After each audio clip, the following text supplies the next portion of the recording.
Now that you have kids, how are you thinking about exposure and including them in your content? I'm a super small YouTuber in considering the amount of people that are out there, but I mean, I'll still go places, like Yosemite and get recognized by people. And so knowing that you're kind of taking your children into that realm of people knowing who they are, maybe knowing their names and things about them. And it's something that you have to think about a lot.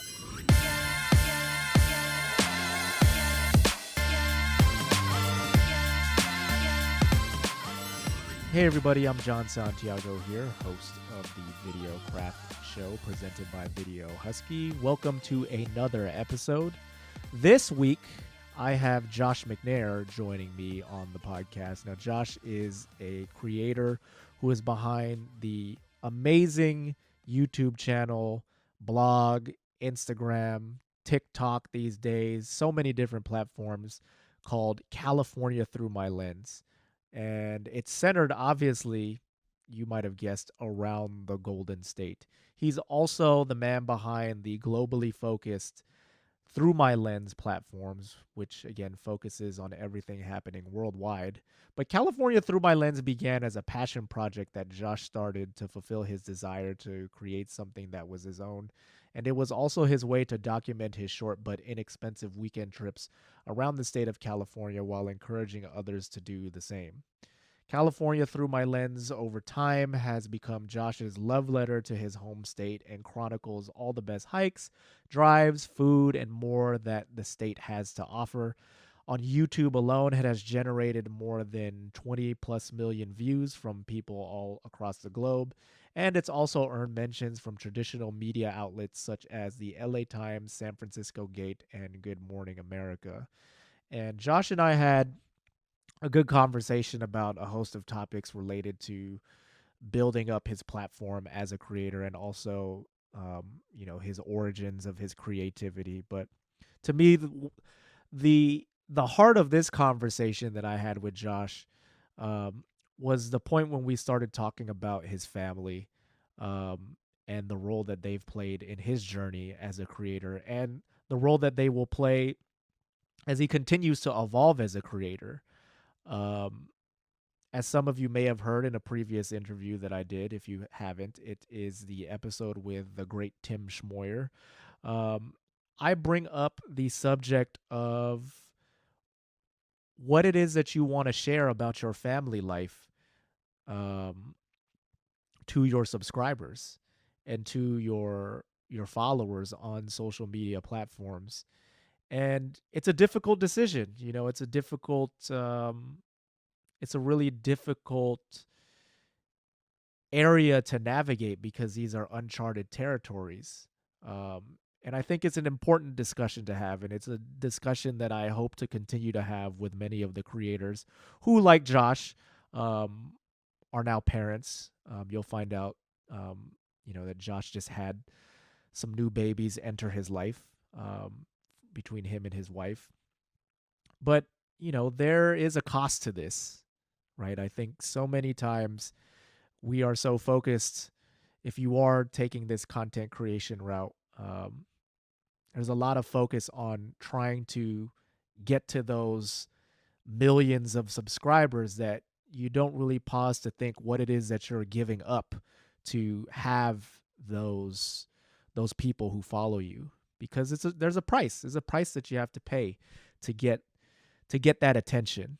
There's a price that you have to pay when you become a public facing figure, and I think it's an important topic to discuss, which is why it's something that Josh and I touched on in this episode. So, without further ado, here's my conversation with Josh McNair of California Through My Lens and Through My Lens. Josh, thank you, man. Welcome to the show. Thanks for having me.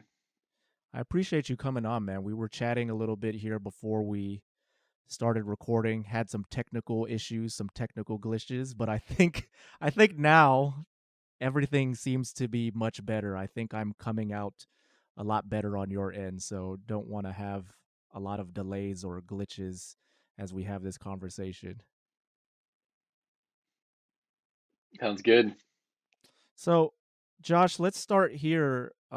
First of all, congratulations, as I mentioned to you earlier as we were chit chatting before starting the podcast. Congratulations on not one but two new babies. You have twins. Are they twin boys, twin girls? One of each. Oh wow, so what is it? Fraternal twins or what is the They're not like identical, so I think it might be fraternal then. Yeah, yeah, I I'm think not sure that's the what it is. exact thing, but yeah, one of each, so it's perfect for us because we get the best of both worlds, you know? That's awesome, man. So was that totally unexpected for you to end up with twin babies? Definitely didn't know we were gonna have twins going in, that's for sure, but, we'd always wanted to have 2, so being able to have 2 in 1 round is perfect.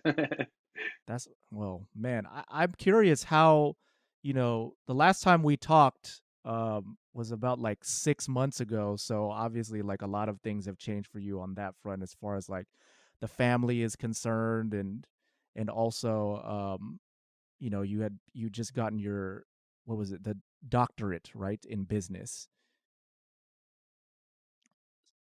So in terms of all of those Yeah, things, no, yeah, definitely a lot of changes. yeah. So in terms of all of those changes for you, man, like um how has that kind of impacted what you're doing with California through my lens and through my lens and all the travels that you normally have? Yeah, it's been definitely a lot of a pause on a lot of that stuff at the moment, just because there's been so much going on. But there's also a pause through a lot of last year anyway, with the coronavirus and everything stopping travel through a lot of places. So a lot of last year was kind of diving back into the business, figuring out new things for me, utilizing old pieces of content since I wasn't traveling as much, and that kind of went into finishing my doctorate and having kids as well was just being able to utilize some of that older content and just try to keep all the channels running and everything, even though I wasn't traveling as much. Yeah, tell me about that in terms of like just going back into the content library and repurposing stuff.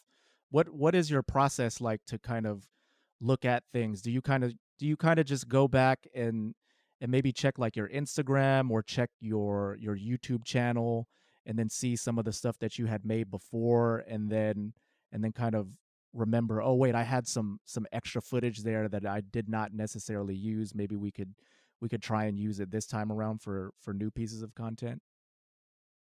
Yeah, I mean, my channels are a little bit different than a lot of people's in that, like, I have some of the like vlog, like in the moment type travel stuff, but a lot of it is, maybe lists and things like that, where a list of hikes or a list of road trips or um, things of that nature. And so when I'm repurposing old content, it's pretty easy to just think of like, oh, I should make a list on my favorite places in Southern California or my favorite natural places in the state or something like that. And then I can just kind of go back into the content archives and I can pick out all the different times that I've gone to each of these places. And then I can, do a voiceover and I can create a new video that's about, a list of some of my favorite places and instead of just having to be there and create a vlog while I'm there. Yeah, man. That one thing I do want to talk to you about as well as we kind of jump around in different places here in this conversation is just really like the beginnings for you in terms of before obviously getting to now repurpose a lot of this content that you have. You've been doing this now for practically like a decade, right?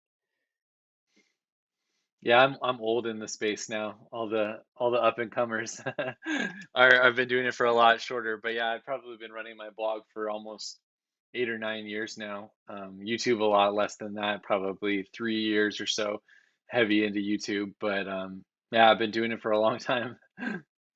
Yeah, tell me about just like the evolution of California through my lens throughout the years, right? Like I know that you've had to um kind of adapt to the times, right? Like originally it started out essentially as like a photo blog and then you evolved that and then turned it into more video content and then now we have all these like different social platforms that are coming out. And so I'm curious just if you could walk me through what that process was like to evolve with the times here over the last decade. Yeah, absolutely. I mean, I think that's one of the most challenging things with any of this kind of online content creators is just how often things are changing. We even see it today where, you build an audience on Instagram, but then you need to have an audience on TikTok, and then whatever the next one's going to be, it's like you always have to be kind of chasing the next platform in order to keep your brand and your ideas kind of moving forward. So I definitely saw that in the beginning with just creating a blog, and all I was doing was writing on my blog, and that was it. And then with Instagram, it's got pretty heavy into Instagram, but I was kind of trying to figure it out for a while, and as it was growing, and so I kind of missed the boat a little bit on that one. But then moving into kind of video content being so big, it's like Instagram has Reels and TikTok has their videos and YouTube has the full feature YouTube videos plus like the shorts and everything. Now I kind of started to see things shifting into video, and so that's kind of where I put my focus 2 to 3 years ago, is just trying to really understand the video game and work as much as I possibly could to create video content that I could then utilize on the different channels moving forward.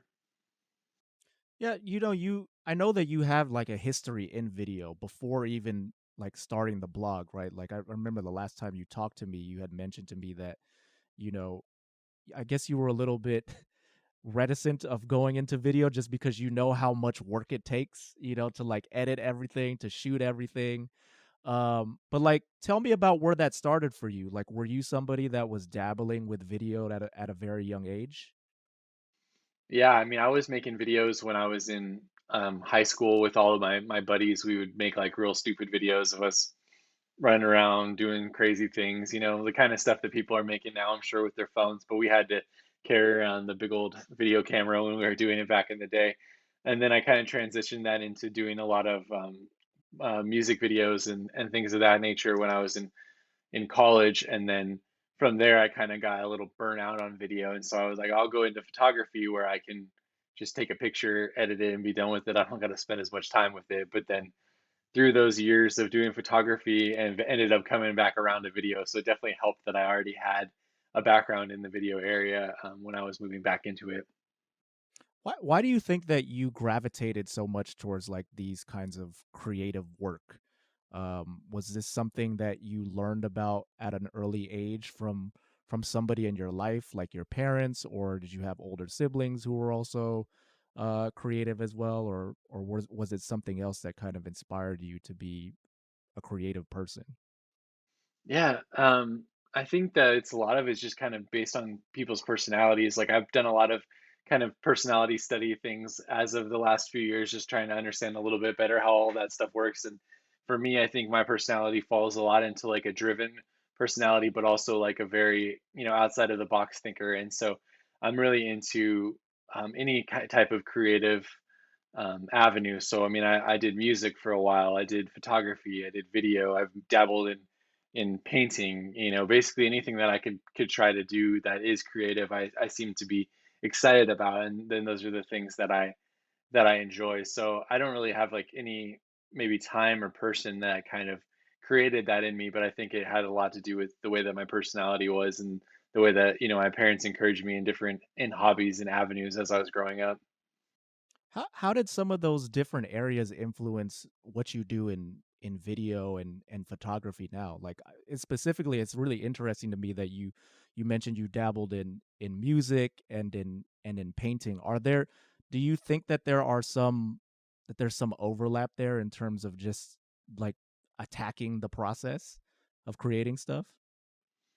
Absolutely, especially with music, because music is such a huge part of video. Audio is just as good as video is in telling a story. So basically, understanding music and how people interact with music, I think, is incredibly important. It's something that I suffered for sure in the beginning with my YouTube videos, is that I relied heavily on kind of louder tracks and like fast cuts and things like that. Um, and then looking back on them now, I'm like, oh man, it's like it's hard for me to even want to watch it because it's just it's almost like an assault on your senses. But now figuring out how to better kind of put the two together so that the music adds to the video adds to the music, and they can kind of be more synonymous, I guess would be the word. So yeah, I think that using any type of creative outlet allows you to be better at things like video and photography. It develops your eye and your understanding of those things. Yeah, that's the one thing, like, even doing this podcast, because we do it on video, obviously, we're doing this on a video call, but just like all the little things that you have to keep in mind in creating stuff for video, it's not just like the visual, but it's also the auditory as well. And that's like it's just it can be challenging sometimes because like the video, like the visual element can be on point, but if there's something missing like audio wise, it could kind of throw off like the whole vibe. Absolutely. Audio is so important, and it's one of the most overlooked things for people. And I don't do it great, but I mean, you see some people who do it great with integrating music and the audio that they capture in their camera, and then finding sound effects and things that add to, the sound of water or birds, and when you kind of put all those things together, it works so seamlessly. You don't even know that it's there, but you experience the content, I think, in a better, more deeper way when audio and video are working together. Are those things that you're trying to do a little bit more now, especially like going out into nature like you are with a lot of your content? Like, do you find yourself sometimes maybe like experimenting and trying to capture like the sound of like a flowing stream or something at a national park, or even just like the rustling of the leaves while you're walking down a path somewhere on a hike or anything like that? I think that that sounds awesome to do, but I think at this point in time in my life with babies and other things going on, I basically try to get the content as quickly as I possibly can so that I can, get back to whatever the next thing that I have to do. So I love the craft, and I know that there's different seasons for everything. And so I would love to be able to spend more time at a place and experience it and experience the video in the way that you're talking about. But at the moment, it's more just try to get as much done as I possibly can in the limited time that I have. For sure, man. Yeah, I imagine. Yeah, with now two kids, not just one, and then also just like all the content that you have to make for like so many different platforms. And yes, I can totally understand that that would be something that would be a nice to have, but yeah, a nice to have, not a must have in terms of doing things.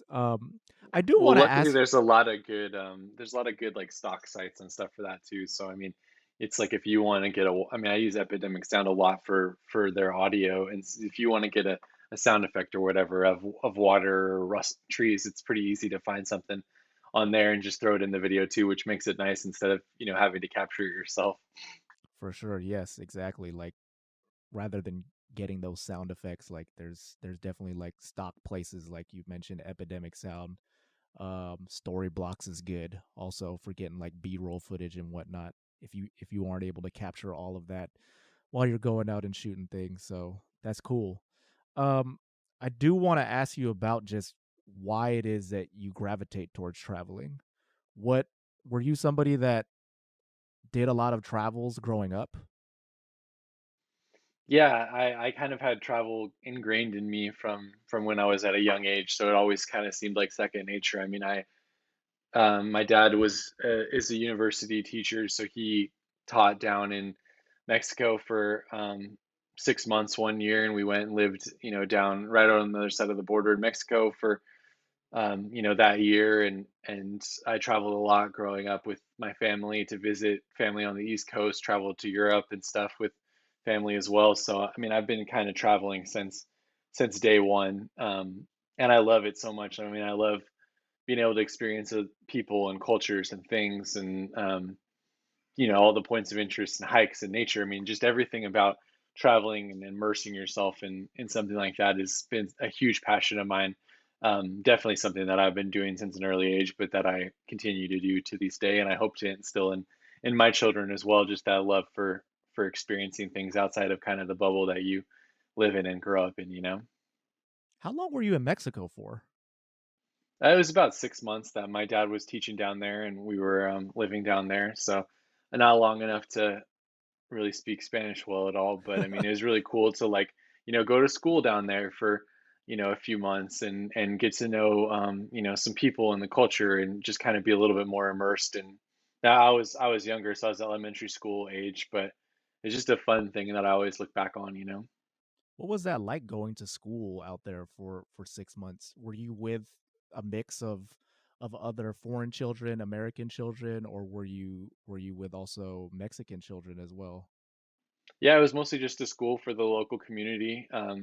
So I mean, it was kind of my mom was homeschooling us, but every a couple days a week we would go into the school so that we could, play with children and get some of the learning in the language and um, those types of pieces. And it was great. I mean, we made some good friends and played a lot of basketball with the kids down there, and it's something that I look back on really fondly for sure.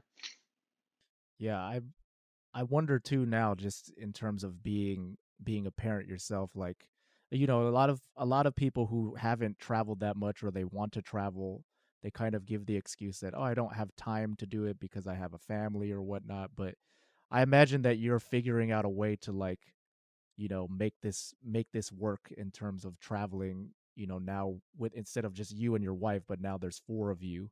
And what are some of those things, if you don't mind me asking, in terms of how you're thinking about that, like going into the future of just trying to get travels in order with the family? Yeah, that's a good question. It's something I've been thinking about a lot, but we haven't been able to travel much just because of the pandemic. So it's given us a lot of time to kind of, allow the babies to grow a little bit, get their schedules and things down a little bit better. But I see the travel with my family definitely being something that's a lot slower paced. The way I've always traveled in the past, as my wife can attest to, is, it's like we go to somewhere for a weekend and we do like 15 or 16 things, so that I can capture all the content that I need, since I don't know where I'm going to be back to a specific place. But I think with family travel over the next few months, as things start to open back up again, it's going to be a lot more of like we go to an area and we stay there for 4 or 5 days, so that it's not pushing, the entire family, my wife and the children and myself and everybody too hard, um, in order to capture all that content, So maybe like getting an Airbnb and kind of spending a little bit more time getting to know the area, and doing fewer things in a day. I think that's kind of what travel is going to look like as for the next year or so, probably as I'm moving forward. Yeah, like, have I wonder too, in terms of just like the hecticness of traveling and then also, capturing content, because this is your job, right? Like, how do you balance that? Like, if you, especially like when you're doing, a lot of these weekend trips, you only have like 2 days to do something. But even 5 days now, if you're expanding to 4 to 5 days, like, there's so much you can do to capture. So how do you set aside and a lot like time for like enjoying the place that you're visiting relative to actually getting out and shooting the content that you can use for your platforms? Yeah, for me, I've always kind of going back to the kind of the creative idea. It's like I've always enjoyed experiencing places through the realm of something that's creative. So like photography in a new place is not something that's like not relaxing to me. It's like something that I'm excited about. So I mean, being able to take that hobby and mix it with travel makes it easier to go and experience a place and also be creating content while you're there, because it's putting two passions that I have together more than like, it's like my vacation for me wouldn't be like going and sitting on the beach for 3 days or something. It's just not the way that I like my personality is, or the way that I travel. So putting those two together, I think works out really well. And then also just when I'm thinking about content now, I kind of have it into multiple buckets. So it's like if I just needed to go do something quickly, like go do, a 10-mile hike or something, then like maybe I do that by myself and that's that bucket. And I just go and I do the hike and I get the content. Then there's the content with my family where maybe it's a vlog, like we're gonna go to Disneyland has like a food thing that they're doing when they're opening next month for like the first time, and it's limited amount of people, and you can just walk around Disneyland and have some food. It's like that's a perfect video for the family to go on with me, and I can make a little vlog, and it's not it has doesn't have to be fast or anything like that. And then the last one is kind of I've been doing a lot of road trips with my dad, where we spend 5 or 6 days going on a road trip, and we just we're spending 12 to 14 days. I mean, 12 to 14 hours a day, like going and stopping at everything and seeing everything we possibly can. So I think that there's like different buckets that the content can fall under, in order to make it work for all different aspects of life and whoever you're traveling with. That's cool, man. Yeah, I know you did. Was it the Route 66 like documentary? You did that with your dad, right? Yeah, it was me and my dad. We did 2 weeks on Route 66. This was back in 2019 now. Yeah, what I mean, in terms of planning out how you were gonna shoot that whole thing, and again, this is we'll include like a link to this documentary in the show notes for this because it's awesome. Like, I mean, it's like more, isn't it more than, is it close to like 2 hours long or an hour and a Right half? around 2 hours. Yeah, Yeah, it so was a like what? beast. It's like a feature I length film. how long did it take you total to plan that out and then to actually produce it and then put it out into the world? Yeah, I mean, me and my dad have been talking about doing Route 66 for probably, almost a decade or so now, based on back when we were in high school, we always talked about driving it and then going through college and everything. And so we just kind of were like, well, we got to do this. If we don't do it, it's never going to happen type of thing. So basically, it'd been in the planning process for a long time. But once we finally committed to doing it, it was probably a good, like, month of on and off me, like thinking about the different places I wanted to stop, creating my map, booking my hotels, all those types of pieces. And a lot of that stuff we also found on the road while we were driving because we, took our time. So, like, if we saw something, we pulled off. But um, it was a lot of planning to do it. Then it was 2 weeks doing it. And then I finished it in July. We finished driving Route 66, but I didn't put out the first video until like almost December or January. So I mean, it was a good 5 to 6 months of organizing all the content. Working with Video Husky to get the video, some of the stuff edited, then putting on, like, I had to record voiceovers for everything, as well, to kind of tell the story while we were going. So I mean, it was an in-depth process. And the funny fact about that was that I created a video for each of the states. So, like, Route 66 in California, Route 66 in Arizona, and I wasn't gonna put them all together in one video because I was so over it and burned out and everything by the time I was done with it all. But my dad was like, this is the only time in your life you're ever gonna you could produce a feature film or whatever, and it's Yeah. like, you got to put out the whole thing. And I was just like, I don't want to do that, but he pushed me to do it. And so I spent the time, put it all together and put the whole thing out. And that's kind of the reason why that channel blew up, was because I put that full video out. It's like the individual states have decent amount of views, but that full video, 2 hour one, has got like 6 or 7 million views now. So thanks to my dad for making me do that because I didn't want to. How much input did he have in like the creative process for that? Obviously, he was helping you from like a motivational standpoint, but I mean, would you go to him and say, "Hey, take a look at this. What do you think? Like, do you think this captures this state and this moment that we experienced on the route very well?"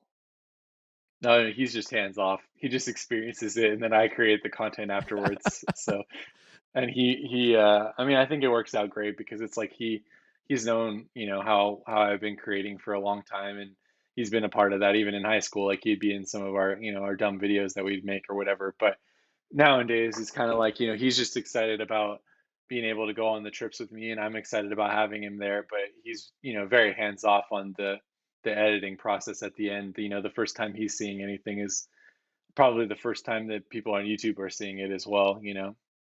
That's really cool, man, to have like a supportive, you know, family like you have, right? Like your parents just being allowing you to like explore your creativity. There's some parents out there, like, we're the same generation, right, who are just like, no, you have to do this. Like, this is what you're supposed to do. You have to do this specific job because it's going to make you a lot of money. And you're very lucky in the sense that you have parents who have encouraged you to really like pursue what it is that interests you, and develop those skills along with it as well. No, I agree, and it's been cool to be able to kind of have it come full circle too, in that, like, because of my job and because of the things that I'm able to do now, I'm able to bring my dad along with me on some of the things. So it's like, obviously brought me along in the beginning with all the travels that we did, and now it's come full circle, and my dad and I can travel. And so, I mean, we did Route 66, we did Loneliest Highway in Nevada. We just got back from like 6 days in Western Texas. So going to like national parks in Western Texas and El Paso and things like that. And we're planning a road trip in Alaska in the summer. So I mean, just to be able to share all those experiences with him, and for me as well to be able to have those experiences with my dad, because obviously like time is fleeting and you never know how long people are going to be around, and so just to be able to continue to gather those experiences and to create videos of them so that like my children can see their the way that me and their grandpa traveled or whatever. I think that there's a lot of cool aspects to all of that for sure. So these two, the Harris family, Johnny and Iz Harris, they've been making like these great videos on their own YouTube channels now. But she's been posting like these incredible vlogs from time to time of like day trips that her, Johnny, and like their two kids are taking. And I'm thinking to myself, like, that's amazing because when those kids grow up, they'll have like these cinematic, home movies that they could go back and watch. And it reminds me of what you're talking about, the situation with your father, right? Is like, now your kids as they grow up, like they can go back and watch these videos that you've made and even get a sense of who their grandfather was at a different time in his life. Absolutely. I agree. I think that's one of the coolest things about modern technology. I mean, there's a lot of negatives about the amount of video and photos and stuff people are shooting now of their children and things like that. But I think there's a whole bunch of positives in that you can really remember your life in a way that even my generation can't. It's like there's lots of things about my life I don't really remember anymore. And if I would have been able to have a video of those first experiences in Yosemite when I was younger with my family or things like that. I mean, those are things that I probably would cherish, being able to look back on. But hopefully my kids feel the same way. Or either like, I don't want to watch any more dad's videos. I wonder too, Josh, in terms of just your wife, and the support she's given you as well to like pursue this. Can you share or talk a bit about that in terms of just how she's been able to help you along this journey as you've gone from this being something that was a project that you were doing on the side to now it is, like a full-time thing in which you're building a business out of it.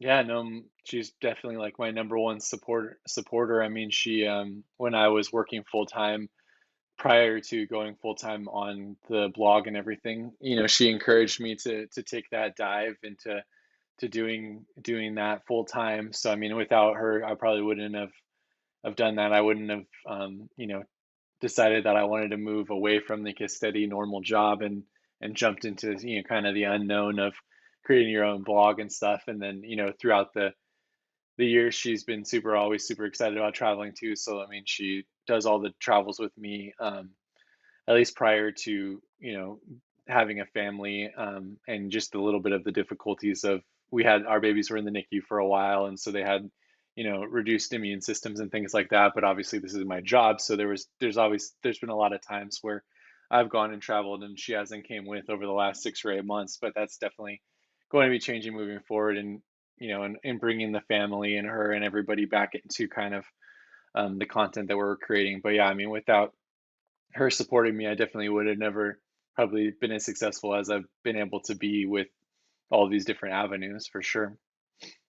You touched on this a little bit a moment ago, about, getting to document your life and having like a remembrance of things that, your kids potentially having a remembrance of things that, you or your wife, didn't have the opportunity to do when you guys were growing up. I'm curious if now that you have kids, how are you thinking about, you know, in terms of exposure and including them in your content? Obviously, like there's certain things that, as a family you want to keep private, but then there's other things where you want to share, obviously, to add that authentic feel or vibe to the content that you're creating. So is that something that you have been thinking about, over these past 6 months since having your children? Oh yeah, for sure. I think I've thought about that a lot. Just because I mean, it's like there's so much privacy concerns and elements like that. And I'm a super small YouTuber in considering the amount of people that are out there, but I mean, I'll still go places, like Yosemite and get recognized by people and things like that. And so knowing that you're kind of taking your children into that realm of people knowing who they are, maybe knowing their names and things about them and stuff like that, just through like watching the videos and stuff. It's like, it's something that you have to think about a lot. And you have to make that. I feel like it's hard to know what the right decision is to make with that in terms of limiting the amount of exposure and those types of pieces when you are more public facing in the job that you do through YouTube and stuff. So I want them to be a part of the content that I'm creating, but I also want to make sure that I'm respecting, like, their privacy and as when they get older, whether they even want to be a part of it or not. It's like I don't want to force anybody to be doing anything that, if they don't want to be a part of it, that's fine too. So I think it's a crazy thing to have to navigate in the day and age that we are, and I can't even imagine these people like with millions of subscribers and stuff and trying to figure that all out. So I'm glad to be a smaller YouTuber as I'm diving into the putting my family in a vlogs type thing. Yeah, there's very little precedent for this. I think like the only people who maybe might know how to deal with this are celebrities, in terms of like the paparazzi chasing them around and wanting to know what's going on in their day-to-day lives, and now it's kind of scaled down to this, the content creator influencer level where, like you said, you may not necessarily have like millions of people following you, but you have like a pretty big audience. Like if we actually tried to put, we couldn't even fit like how many people follow you on YouTube for both your channels, Through My Lens and California Through My Lens, in like a single room. Like this could like be the population of like a mid-sized city, I think, somewhere in the world. Like, is that something that you ever think about? Like, or have you kind of gotten to a point where, you're a bit desensitized to that, where it's like, oh yeah, there are, I respect my audience, but sometimes I forget that, wait, there's like a six-figure worth of like people who are interested in the things that I'm doing. Oh yeah, no, I mean, I think about that a lot. It's just an incredibly humbling thing to have to know that there's people who are excited about what you're doing and that watch your videos, every single time you put them out, and just the amount of, I mean, the fact that like, the Route 66 video is a perfect example. The fact that 6 million people have watched my dad and I's journey and have watched the entire thing. I mean, like the average watch time on that video is like over an hour. So it's like the average is that people are watching over an hour of that video.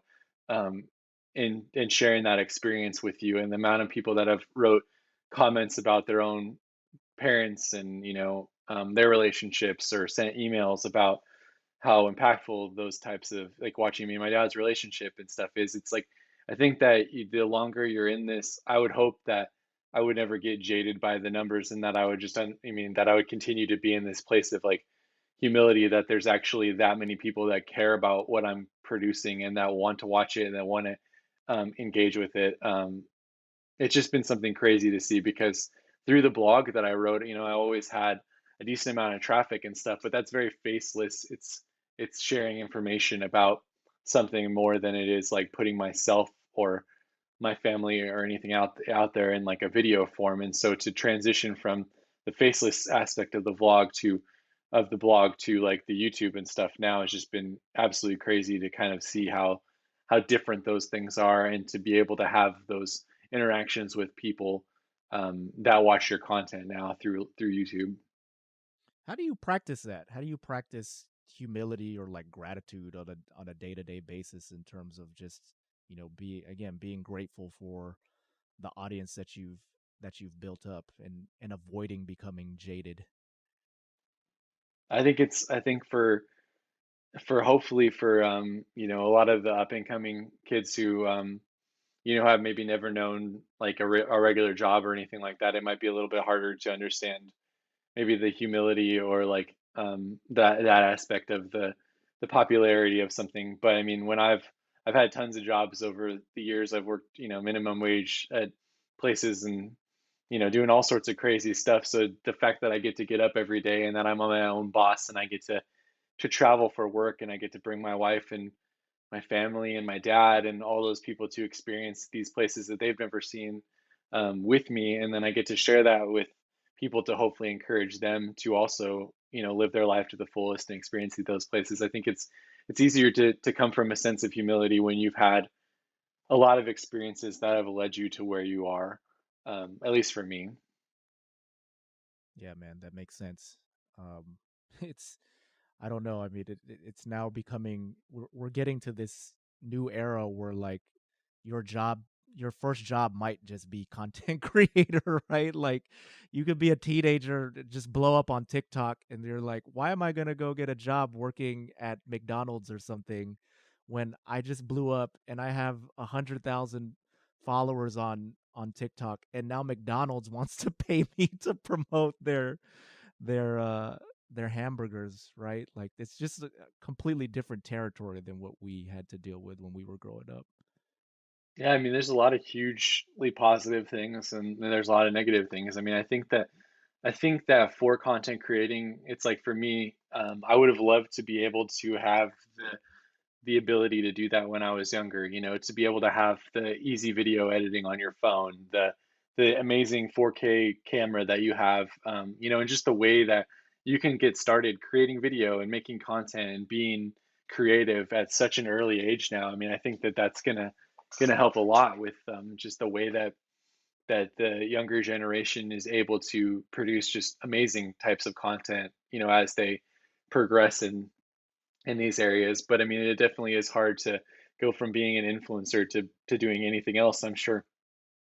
And I wouldn't want to go back and get a I wouldn't even necessarily like consider myself an influencer. It's like I'm just a content creator making videos that I hope people like to see. But I mean, I can't imagine having to go back to a desk job, after the last 5 or 6 years, being able to be my own boss and to be able to do these things that I've been able to do. So I imagine that'd be even harder if you got a ton of success when you were, right out of high school to want to go back and pursue some of these types of pieces. But I'm sure that a lot of that will change as we move forward too. We're like you said, we're in kind of an uncharted territory now, and a lot of these things are going to get figured out over the next 5 to 10 years as people kind of get used to the rise and fall of social media channels and influencers and all those types of things.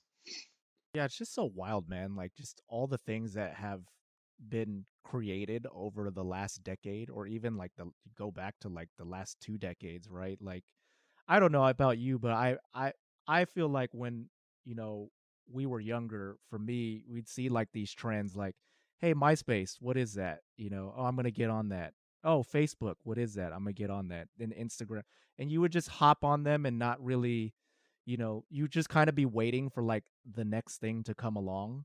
And now those platforms have just gotten so big that it's just really it's become so like integrated into your life, and it's now you have to make these choices of like where it is that you want to spend your time, right? Like I imagine with all the different platforms that you're on, you're having to like figure out, okay, do I want to dedicate more time to creating a YouTube video, or maybe I should just live stream it on like Twitch or something, if you were to do Twitch at some point, or live stream on YouTube, and then that's that. I don't have to deal with like the editing element, or making like something on TikTok that is shorter, right? Like it's a challenge now to kind of pick and choose where you allocate your time in terms of being a creator. 100%. Yeah, I mean, I used to post every day on Instagram, and that was something that was important to me. And then it's like trying to post once a week on YouTube, and then getting a second YouTube channel and trying to post on there, and then having another Instagram. I mean, there's there's times now where I'll go weeks without posting on Instagram or Twitter or Facebook or whatever, just because it's so hard to manage all those pieces now. It's kind of like, yeah, pick the ones you want to focus on. And for me right now, trying to keep consistent content on YouTube is the most important, and then trying to figure out how to reutilize that content, for the other social media channels so that I can kind of, take what I'm creating and then also put it down Instagram or TikTok or whatever. Figuring out a better flow for that will definitely be helpful for me moving forward. But yeah, you can't manage all of them. You kind of have to pick the ones that you want to spend the most amount of time on and, try to focus on the best. Yeah, did you ever feel a sense of guilt with that? Like I feel like sometimes when you're not like creating stuff or posting stuff somewhere and you had developed like a bit of a consistent routine and then you stop posting as frequently, there's like, oh God, I'm like not, I'm not like delivering for like the people who follow me on this platform and I'm letting them down. Was that something that you ever felt at any point? I'm for sure. I mean, because especially when you've like committed like Instagram, like I probably posted 2 years or something in a row to Instagram every single day. And then when the first time, I stopped posting for a day or 2 days or whatever, it's like, oh man, I'm gonna kill my channel or my followers aren't gonna care about me anymore or anything. And I think at the end of the day, it's like you just gotta go back to like what is it that makes you happy? What is it that pays your bills? Those types of things, and focus on that and work on the other pieces like as you have the ability to do that. Um, but I could probably do better at focusing on a little bit more on having like at least something every week for each of my channels. So maybe when the babies are like 18, I'll be able to post, once a week. In 18 years, that's when you'll be able to 18 get back to years. like regular posting on the but then in 18 years, Josh, there will be like there'll be like 20 million more new social media platforms That's that you will true. have to post on. I'll be too old to understand them too. I think you know what? Here's the strategy, Josh. When your kids are 18, then they just start working for you and then That's true. they like post the content for you. You can have them be like your content managers. Done. I'll hire them at 18. Heck yes, that sounds great. Yeah, man. So this kind of I feel like we could segue here into just speaking of like business, right? Like could you walk me through like just the business of California through my lens right now in terms of how you're going about, you know, how you've turned this into a full-time career for yourself.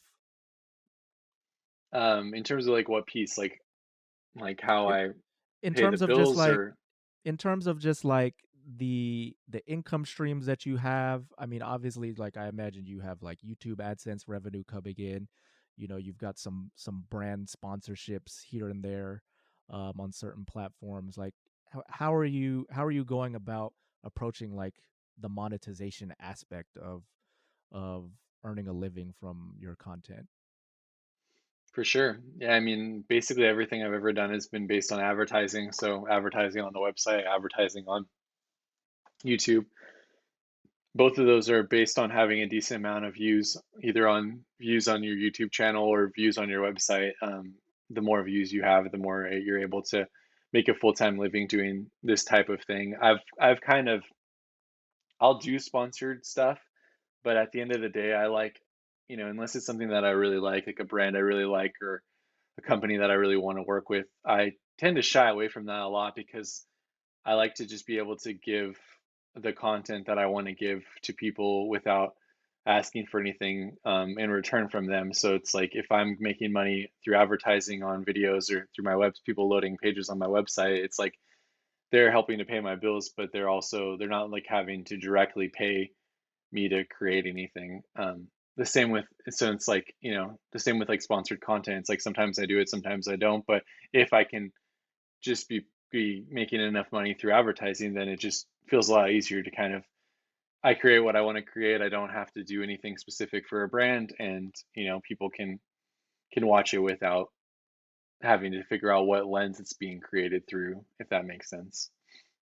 Are brands usually I imagine then that brands are just usually reaching out to you and then you're kind of filtering, "Oh, this is a good opportunity. No, not a right fit for me," type of deal.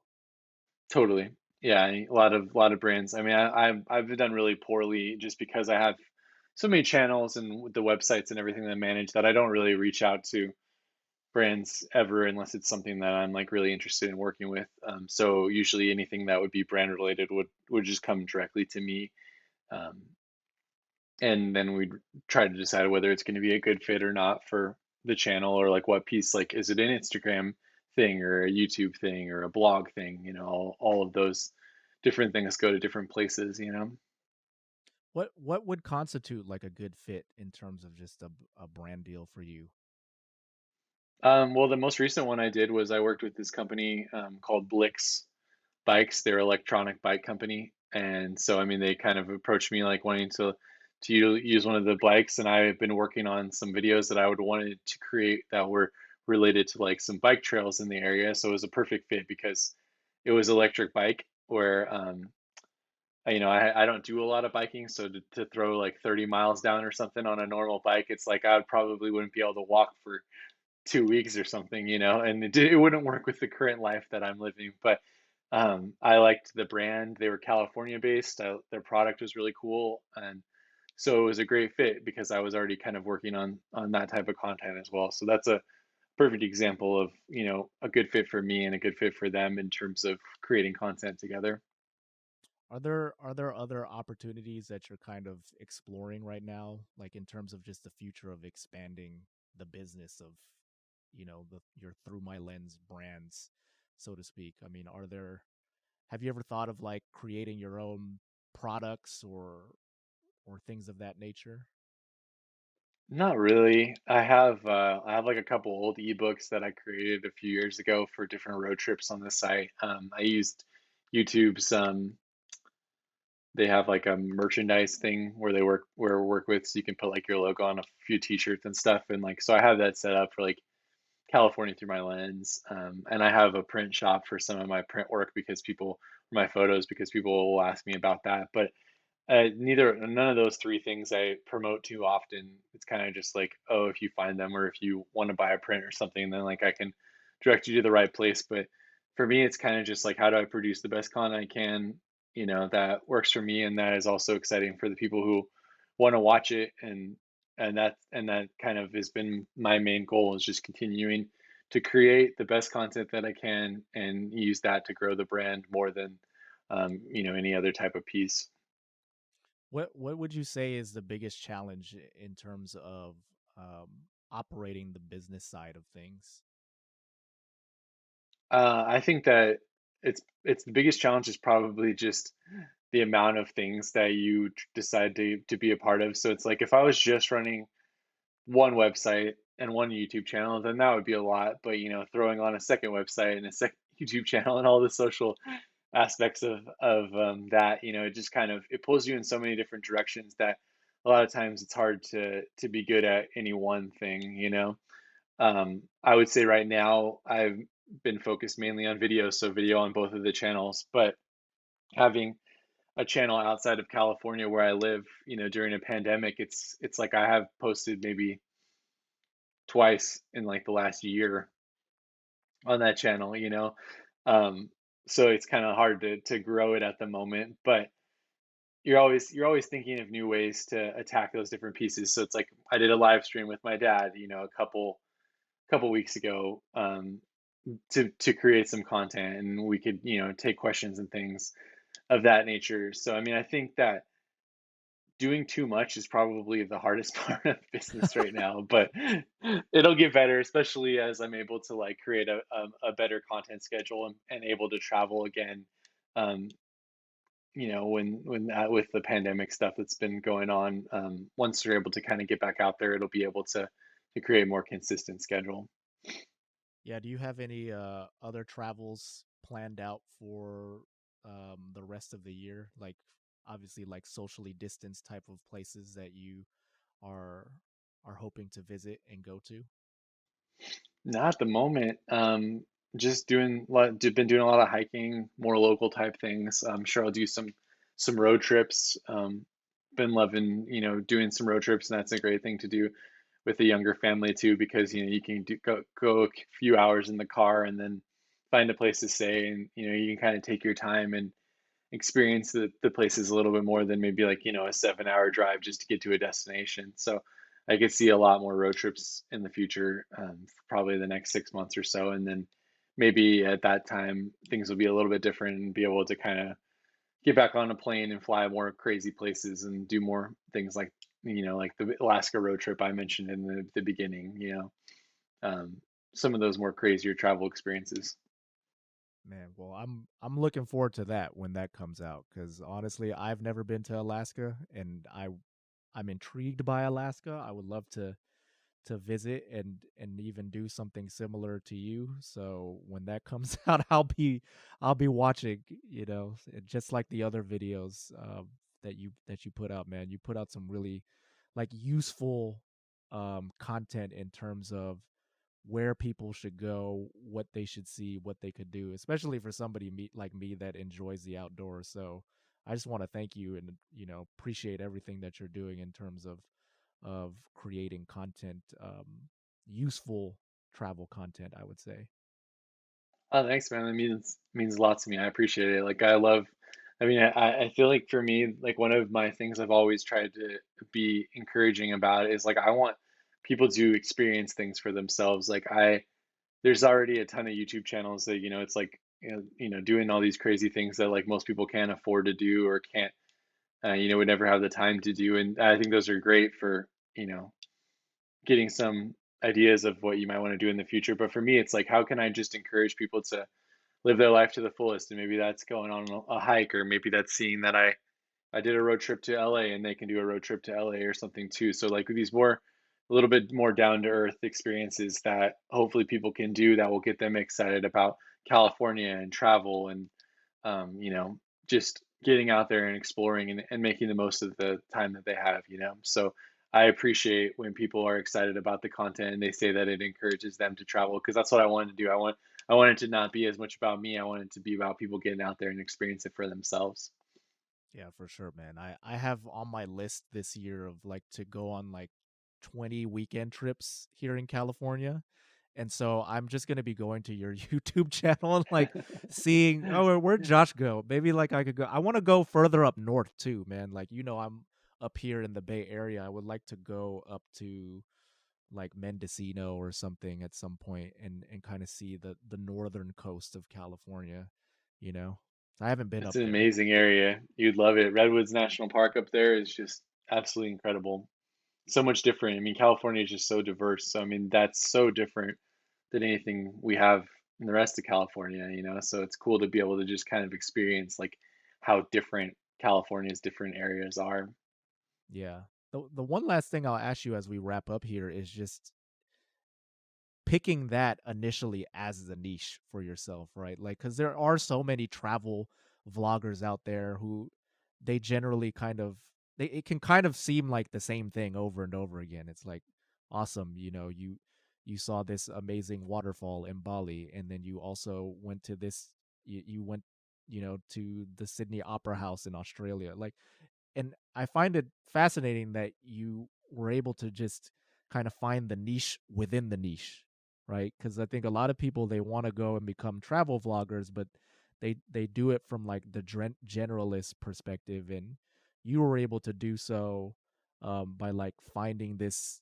I mean, clearly, like this golden opportunity, no pun intended there, with just focusing totally on California. Like, I imagine that wasn't like something by design. It was you're from here, right? From California, so you just decided to focus on that. But that's helped you a lot, I imagine, tremendously in terms of like building that seed audience for yourself as you were getting started, right?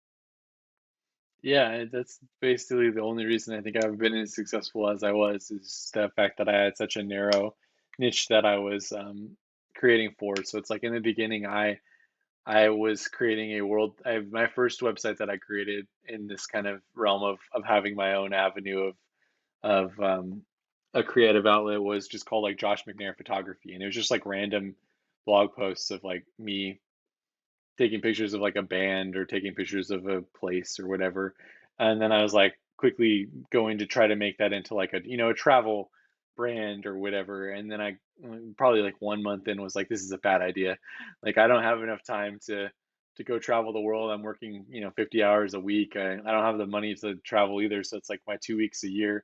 a vacation, and I'm not going to be able to get a lot of content for just in that time. So I was like, well, let's just try traveling as much of California as I possibly could, and I'll just focus on that first. And so that's kind of where I transitioned from that general travel blog to the California thing, and that was the best thing that I ever did because everybody wanted to be a general travel blogger, but no one was wanting to focus on like an area like California, which is a huge tourist destination. So I mean, people from all over the world come to California. So being able to provide that information for them when they come here, was it helped us to me to be able to create the brand that I have and to be able to work full time doing this.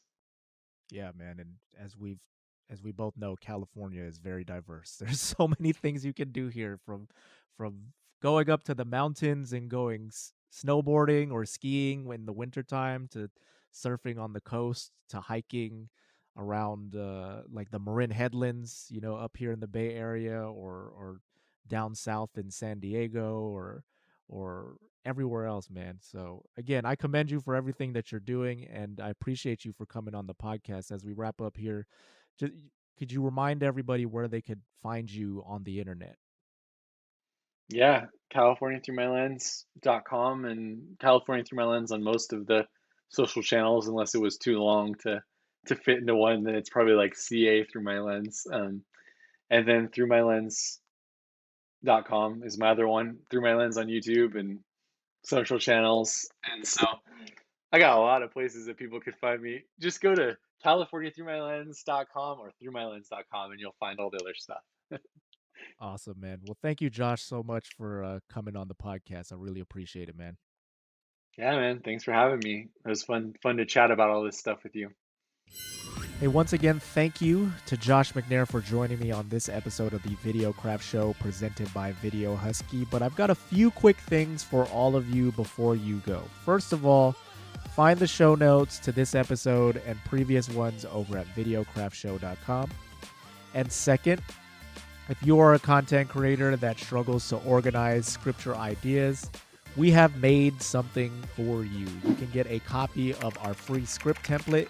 It can help you structure your videos, save you hours of time from filming in the process. To download it, go to videocraftshow.com, or if you're watching here on YouTube, find the link in the description and just subscribe to our email list. It'll get delivered straight to your inbox right after you sign up. And third, if you are enjoying the show, make sure to rate and review us on Apple Podcasts or wherever it is that you get your podcasts. We are always just trying to make the show better for listeners and viewers like you, so your feedback, both good and bad, helps us to improve. Finally, if you are watching the show on YouTube, make sure to hit the like button. It helps us with the YouTube algorithm and gets the show in front of more creators just like you. Leave us a comment too. We read every last one. And also, don't forget to subscribe. Just do us a favor to subscribe to the YouTube channel too. And finally, thank you to the squad, the team, for helping me to produce the show. Got to shout out Nikki Vicente, Rexa Stanislaw, Shara Texon, Chaco Rucam, Paulo Lopez, and the rest of the team over at Video Husky. We edit videos. Yes, that is what we do over here at Video Husky, just like this. So if you are looking to get your talking head videos edited in 1 to 2 days, then visit videohusky.com to learn more. Thank you for watching and listening. We'll see you next week on another edition of the Video Craft Show presented by Video Husky.